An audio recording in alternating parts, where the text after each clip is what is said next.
যুবক রুটি বানায় আর পরে আস্তাগফিরুল্লাহ, রুটির দলা বানায় পরে আস্তাগফিরুল্লাহ, খামির বানায় আর পরে আস্তাগফিরুল্লাহ, রুটি নিয়ে উনুনের ভিতরে চুলার ভিতরে সেকা দেয় আর পরে আস্তাগফিরুল্লাহ, দোকানদারের কাছে কেউ আসলেই সে রুটি দেয় আর পরে আস্তাগফিরুল্লাহ, ক্রেতার কাছ থেকে টাকা নিয়ে ক্যাশ বক্সে রাখে আর কি পড়ে, আবার রুটি বানানো শুরু করে আর কি পড়ে, খালি এইটাই পড়তেছে। ইমাম আহমদ ইবনে হাম্বল তো অবাক, কিরে এটা আবার কেমন যুবক, খালি আস্তাগফিরুল্লাহ।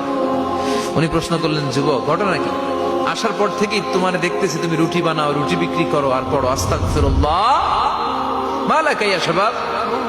যুবক বলে, আস্তাগফিরুল্লাহ আমার সবচেয়ে বেশি পছন্দের আমল, আমি সব সময় আঠার মতো ইস্তেগফারের সাথে লেগে থাকি আর সব সময় পড়তে থাকি আস্তাগফিরুল্লাহ, আর এর বদৌলতে আল্লাহ আমারে মুস্তাজাবুদ দাওয়া বানিয়ে দিয়েছে।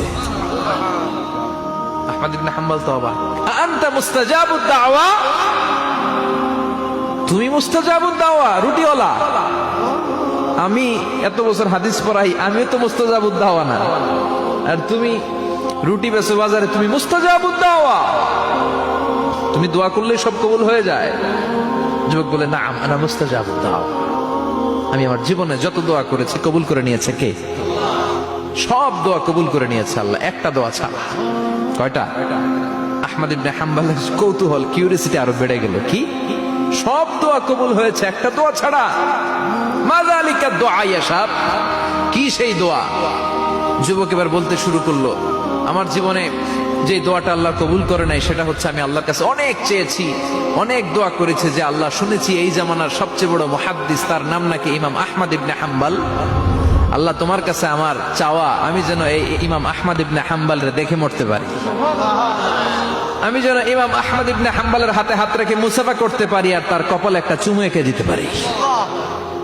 আহমদ ইবনে হাম্বল আবেগপ্রবণ হয়ে গেলেন, চোখের পানি ছেড়ে দিলেন, বললেন, যুবক তোমার এই দোয়াটাও কবুল হয়ে গিয়েছে। আহমদ ইবনে হাম্বলের দেখা সাক্ষাৎ পাওয়ার জন্য আহমদ ইবনে হাম্বলের বাড়িতে তোমার যাওয়ার দরকার নাই, আহমদ ইবনে হাম্বল তোমার দরবারে ছুটে এসেছে। আনা আহমদ ইবনে হাম্বল মুহাদ্দিসুদ দাহর, আমি নিজেই আহমদ ইবনে হাম্বল। যুবক চোখের পানি ছেড়ে দেয়, আহমদ ইবনে হাম্বল চোখের পানি ছেড়ে দেয়। যুবক চিৎকার মেরে ইমাম আহমদ ইবনে হাম্বলকে জড়িয়ে ধরে, হাতে হাত রেখে মুসাফা করে, কপালের মধ্যে চুমু খায় আর আল্লাহর শুকরিয়া করে বলে, ও ইমাম, আসলে এই দোয়াটাও আল্লাহ আজকে কবুল করে নিল।